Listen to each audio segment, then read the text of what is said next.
Hi, Steve Gordon here, your friendly neighborhood Colton area carpet repair expert.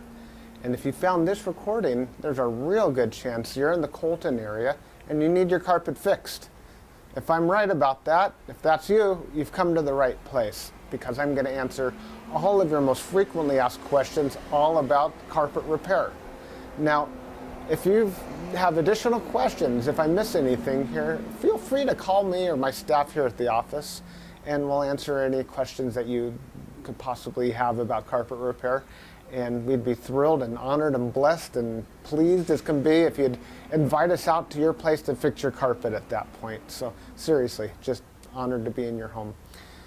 That all being said, I hope to hear from you real soon. And until I do, enjoy my recording. Here you go. Hi, Steve Gordon here, your friendly neighborhood carpet repair guy. And I promise you one thing, and that is I'm absolutely not an actor. So if you're looking for an actor to talk about carpet repair, you've come to the wrong place. But if you want to know about carpet repair, whether it be carpet stretching, patching, Berber carpet repair, commercial carpet repair, transitions between your carpet and a floor, maybe your stairs need repaired, a seam could need repaired, or a few other things, well, in that case, you have come to the right place, because I'm going to talk to you about that, and I'm going to try to answer as many of your most frequently asked questions as possible. And before I get to that, I am going to talk to you a little bit about our guarantee, how to get an estimate, the bid, and a couple other details. So, I hope you enjoy my recording, and please be patient with me because I don't have a script. I've got a dozen notes here to go off of, and it's just going to be right off the top of my head, and I'll try to really just answer all the questions I can ahead of time so that you have a little bit of education when you call us, and I certainly hope you do. So first, I'd like to talk about the guarantee. When you call us, you're going to get a 100% unlimited unconditional lifetime labor guarantee. And what I mean by that is that either you or your carpet or both are going to be completely, absolutely, and thoroughly worn out before you ever have to pay to have that carpet fixed again.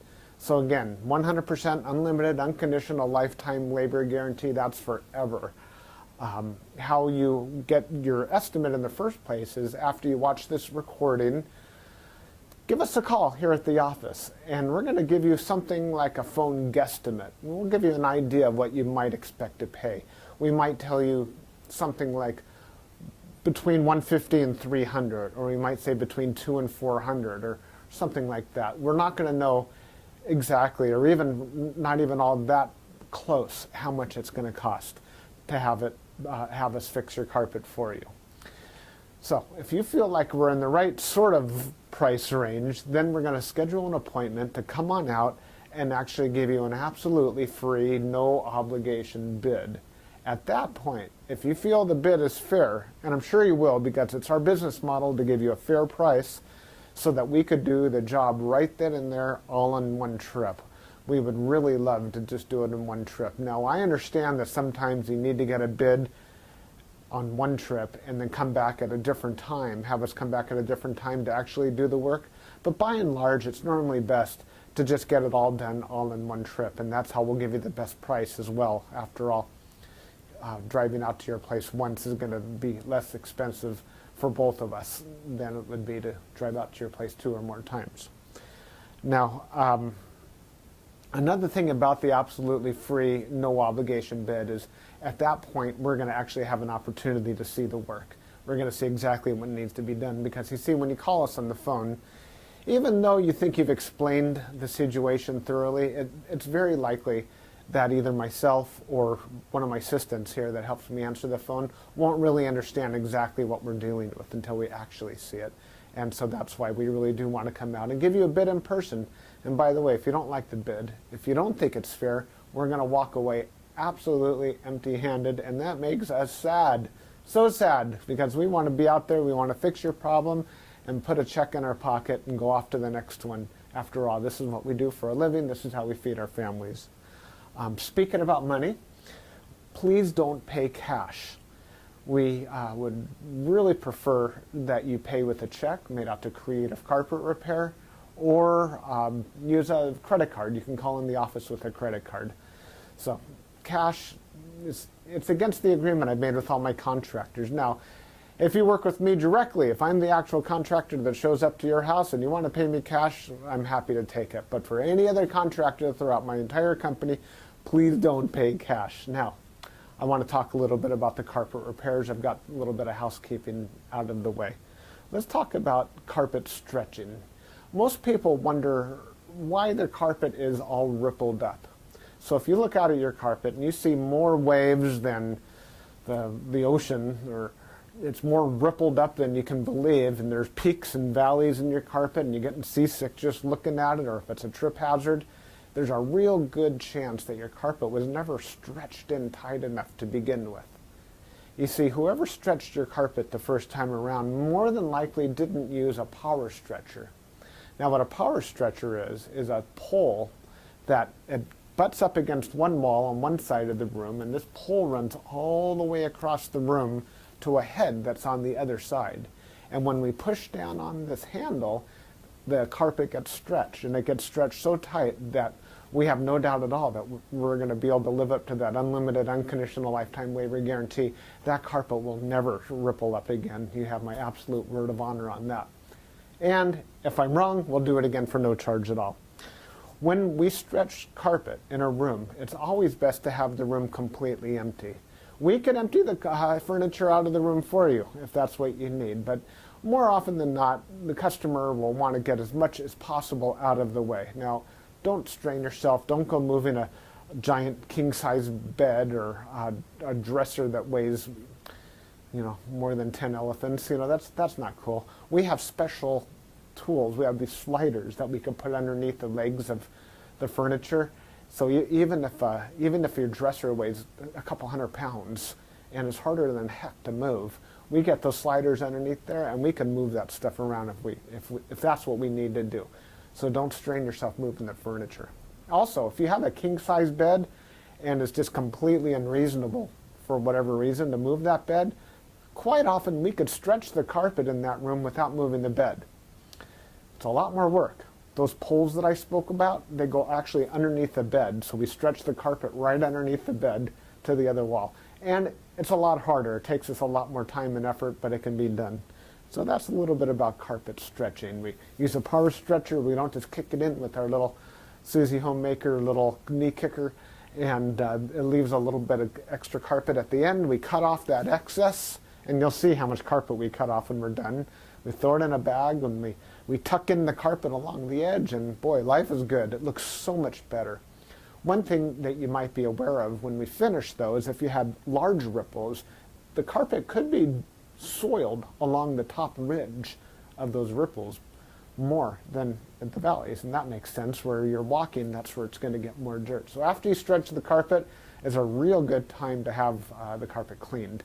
Also, the carpet's out of the room, and the furniture is out of the room, and it's just a great time to clean the carpet. It looks a lot better at that point.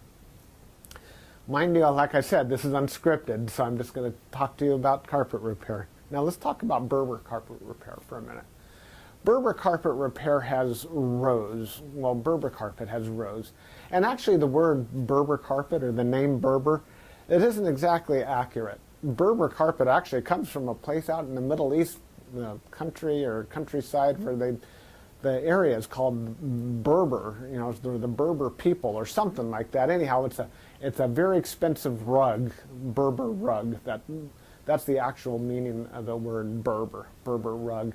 The Berber carpets that we find today are very similar. There's loops and there's rows, and if you pull on one of those loops, or rows becomes unglued somehow, it could make a run, what we call a Berber run. So when you pull on that thread, it's like it's unzipping right in front of you. It's like, oh my gosh, what has happened? I've got this zipper run going all the way across the room. Now your higher end Berber carpet, that doesn't likely happen. It almost never does. But the lower end, middle of the road and lower end Berber carpet runs all the time. So when we fix a Berber carpet, what we're going to want to do is take out the bad area and patch a new piece in there. Sometimes we could actually weave a little bit of some new loops right into the place where that carpet has come unfurled. But more than likely, we're going to want to put in a Berber patch in that area. One reason that Berber comes apart at the seams is because the carpet was never sealed at the seams well enough to begin with.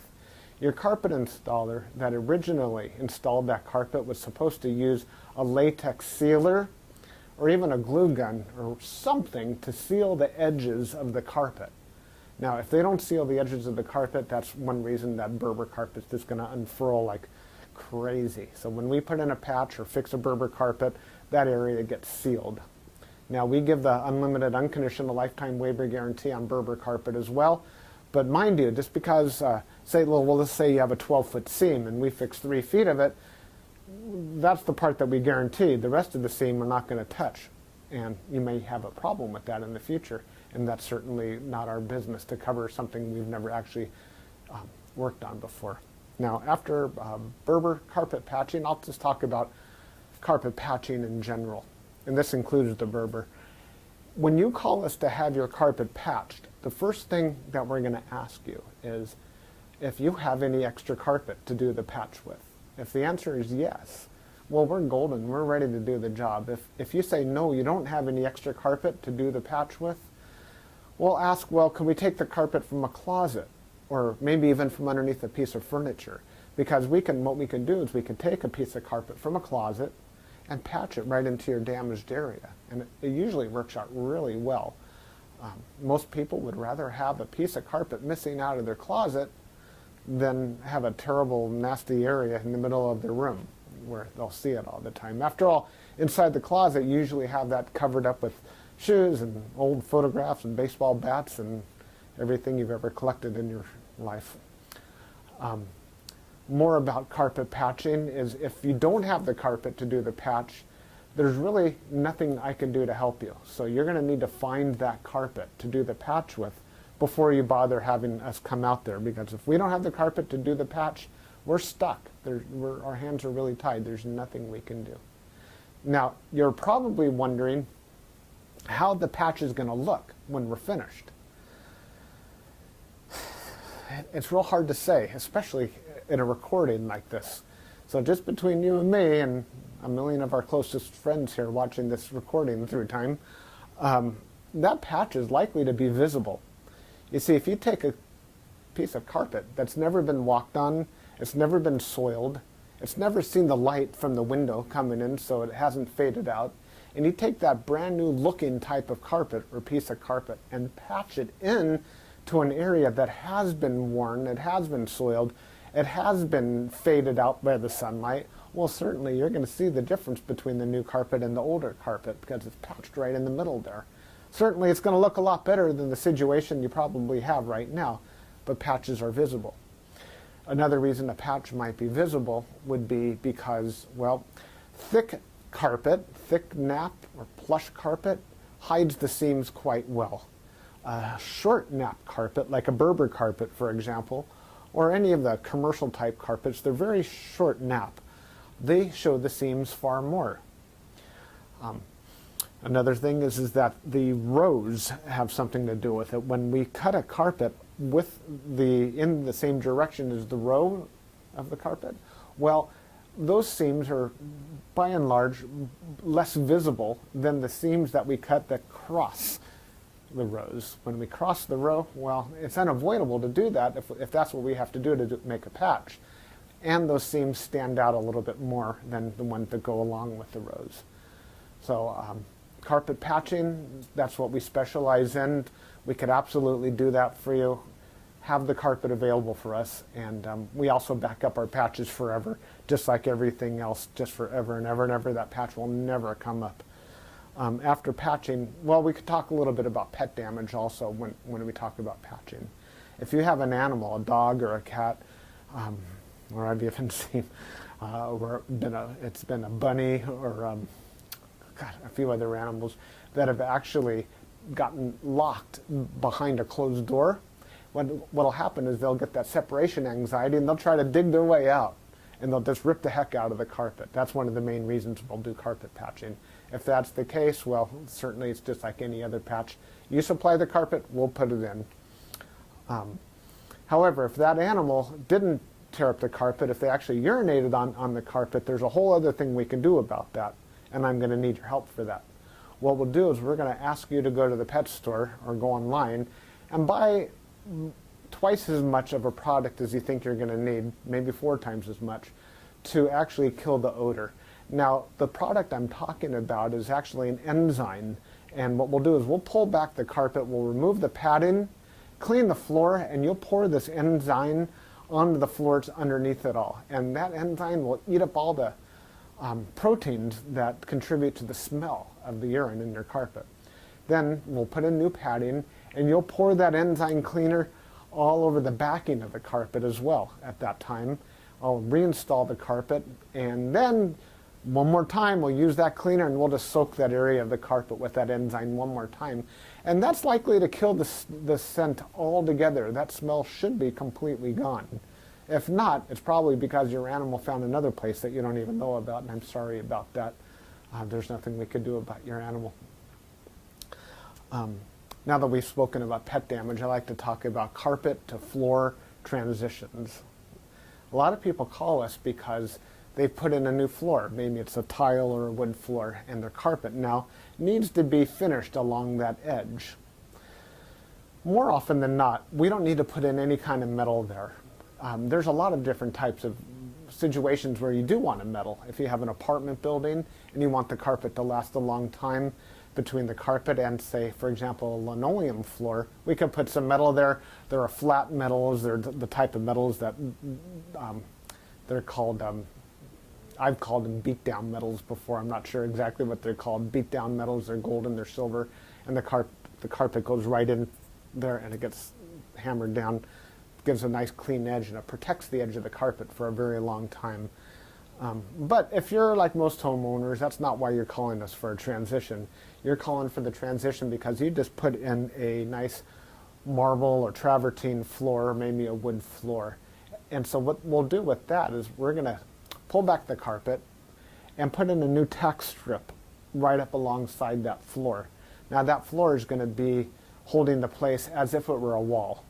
So here's your floor, here's your tack strip right in front of it. We're going to pull the carpet over that tack strip and tuck it in right there. So all you're going to see is a nice smooth transition between the carpet and the floor.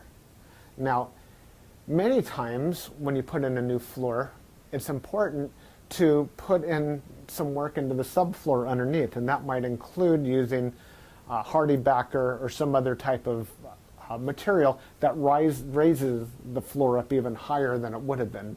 So let's just say, for example, you've got a 1/2 inch new tile and another 1/4 inch of underneath there of a hardy backer, or it could even be more. It could be 3/4 of an inch altogether, or even more, that is higher than the carpet. That's extreme. It's usually not that high, but let's just say it is. If we just bring the carpet up and end it right there, well, you're going to stub your toe against that thing. You're going to be cursing to holy high heaven every time you do that. It's just not fun at all. Trust me, it's not.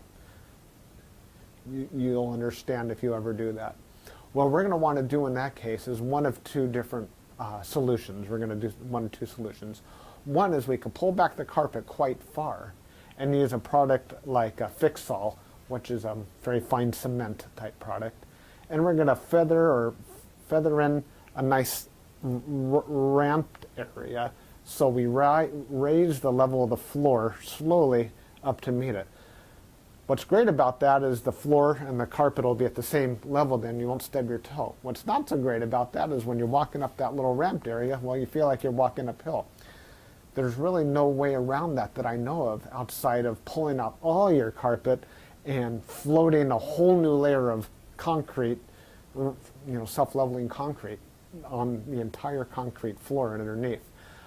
That's a lot of work. It's possible that would be the perfect way to do it if I were working on a $10 million home in Beverly Hills, that's probably what I would be doing. I would be raising the entire floor to be level with, so the carpet could be level with the floor. But here in the real world, what we'll normally do is rise it up with some Fix-All, or we could do it even easier. We could use shingles, cedar shingles. Cedar shingles are about that long, and that makes a nice little ramp up, and it normally works just beautifully. It's quick, it's easy, we can get it all done in one trip. So we're going to raise the level of the carpet right up to the level of the floor, and you're just going to be happy as can be about that. Some transitions are round, curved. Other transitions can be squared. There's 100 types of transitions out there. And if you look on the internet under carpet to floor transitions, you're going to see a lot of examples. Perhaps even on my website, you can see some other examples. And so when you call us, you can explain what you're dealing with, and that would help us with the program here. Stairs. So, do you have a problem with the carpet on your stairs? I did a job like this just today, where the cat had actually torn away the corners of almost every stair all the way up the stairway. The lady was not happy about this. My solution to this was that, well, first of all, I asked her, do you have any extra carpet? And the answer was yes. You can take the carpet out of a closet. And I told her, well, you're going to have carpet missing out of a closet. And she said, well, that's fine. You can put this carpet in the closet. So she had something that didn't match at all. And she didn't mind because, well, she just didn't care that the carpet in the closet didn't match halfway through. So I took the carpet out of the closet, and the first thing I did is I completely replaced the first two stairs, because after all, the first stair or two wears out faster than everything else anyhow, and those first two stairs were pretty trashed. Instead of just fixing the little corners, just replace the entire stair if you can. It'll make a world of difference to have something new there. With all the rest of the stairs, I just did these little bitty patches all the way up one side and all the way down the other, and it was just beautiful. I think it gave her probably another 10 years of life to her carpet to fix those stairs. Another thing you could do with stairs, what some of my customers have done, and I love this idea, is replace the entire stairway by, well, let me back up a little bit. Let's just say you have a 3 or 4 bedroom house, and it's the same carpet throughout the entire house, and your stairway is pretty much in the middle of it all. And if you replace the carpet on your stairs, well, it's going to be a slightly different color than the rest of your carpet, and that's going to look low class, and we don't like that, do we? No, we don't. What I would suggest in that case is that we take the smallest room in the house, maybe a small bedroom or nursery, and pull the carpet out completely from the smallest room in the house and buy new carpet for that room. Then we have maybe a 12 by 12 piece of carpet, and we can replace the entire stairway with that carpet. That way it matches the entire rest of the house except for that one room. That'll easily save you $4,000, $5,000, $6,000, $7,000 right there. And it's a lot less work too. So I like that idea. You get a whole new stairway. A lot of people, you walk in the front door and there's the stairway right there. If the stairs look bad, it's hard to recover from that first impression. So take my word for it. That's a really great way of going. Now stairs. Commercial carpet repair. If you have commercial carpet and that needs to be repaired, it either has ripples and waves or it needs a patch. If it's rippled, it might need to be stretched. We've already talked about carpet stretching. On the other hand, it might have a different issue. It could be your commercial carpet was glued down to concrete to begin with. If that's the case, what we do is we actually take a knife and we just cut right down the middle of those ripples, cut right down those bubbles, and we will re-glue the carpet right underneath there and smush it all down, and believe it or not, those bubbles are going to be completely gone. They might be completely invisible when we're finished. You won't even see where we cut it, because where we cut it is exactly where we put it back together. The carpet will be nice and tacky before we push it back down. It's a great solution. But if the carpet needs to be stretched, well, we have to get the power stretcher out, and we'll fix it up that way. Now, if your carpet in your commercial building, say you have an office, is because, let's just say that you removed a wall between two rooms. If that's the case, you may have a strip of carpet that's missing. It's always a great idea to just get a completely different color. So if you have blue commercial carpet, go get a piece of red or black. Just something completely different, because a strip, a patch going all the way down through the middle of the room that's just a little bit off, it looks low class again. But if we put a strip of red down the room, or burgundy or black, people walk in and they go, oh yeah, these people have got some class. They got a decorative idea. So that's just my opinion. Use a completely different color if it's something goes all the way across the room. Now, if it's just a patch, a small patch for whatever reason, and you have a little extra carpet, we can always patch it in with whatever you have. Seam repair. Good news and bad news. The good news about seam repair is that we can make your carpet so the seam doesn't keep getting worse. The bad news is that if it looks bad now, it's probably not going to ever look good again, regardless of what we do to it. Seams have to be done properly the first time. You see, when we seam a carpet together before it's installed, we'll use a straight edge and we'll cut down both sides of the carpet, and then we're going to seal the carpet on both edges, and then we're going to seam it together, and it'll be perfect. When it's completely cooled down, then we stretch it in. If we go back and try to open up the seam and cut that carpet off and try to bring it together, the chances of it ever looking better are right around 0. So I'm sorry to tell you that your seam repair, we can make it possibly look a little bit better, we can make it stop getting worse, we can make it not be a trip hazard any longer, but don't have your expectations too high when it comes to seam repair. The last thing I want to talk about is flood damage. Now, if you're watching this right now and you've got a flooded out carpet, you are in a world of hurt, and I'm sorry. The first thing I would do if I were you is probably have about 3 fingers of scotch. And then I would go ahead and get an extractor, like a hot water extractor. You can rent them at the just about any rental yard, and just start extracting all the water. Pull back the carpet, get rid of all the padding that's underneath your carpet. Rent a couple of blowers, or as many blowers as you need, and these things, they kind of look like a snail. As a matter of fact, that's their nickname in the field. We call them a snail. And they're shaped like that, and boy do they ever blow. And you can blow dry the whole underneath of your carpet. Set it up and get the carpet completely dry. At that stage, that's when you call us, and we can supply new padding, put a new pad, reinstall your carpet, clean the carpet for you if you're in an area that we do carpet cleaning, and life is good. You can put your furniture back and you'll be happy again. You don't have to do it yourself. If you want to call a company, even ours, depending on your area, can do that extraction for you as well. Now, if it's really flooded, I mean, seriously, like you're ankle deep in water, don't even bother. It's beyond almost everybody's ability. That means that your baseboards are all going to be all wet. A professional company will come in, remove your baseboards, and we don't do that ourselves. They'll remove your baseboards, they'll drill holes in the wall, attach blowers to your walls, and blow dry the entire area, inside the walls and out, the carpet, the floor, the whole shebang. And then we can come in and put the carpet back down at that point. So I hope that I've answered your questions.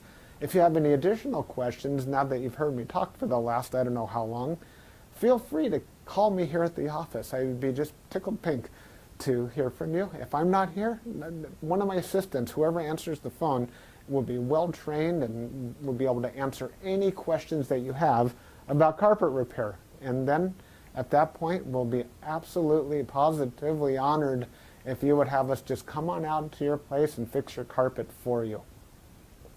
And that's all I have to say. Again, I'm Steve Gordon, and I promised I wasn't an actor, and by now you believe it.